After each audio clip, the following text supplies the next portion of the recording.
আমাদের স্কুল একেবারেই বন্যায় তলিয়ে গেছে। কোনোভাবেই পাঠদান করার সুযোগ নাই। একেবারেই বন্যায় তলিয়ে গেছে। এই যে সম্পূর্ণ পানি আর পানি, পানিতে থই থই করে সম্পূর্ণ স্কুলই ডুবে গেছে। কোথায়ও এক চুল মাটিও জায়গা নেই। পাশেই পদ্মা নদী, এই সামনেই পদ্মা নদী।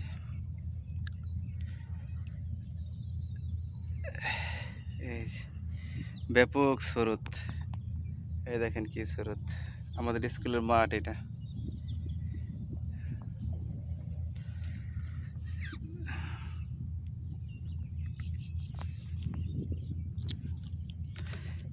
এটা আমাদের স্কুলের নতুন ভবনও তলায় গেছে পানিতে।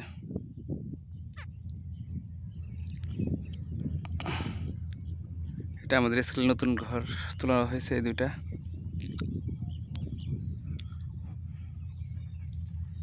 পানি আর পানি, চতুর্দিক দিয়ে পানি।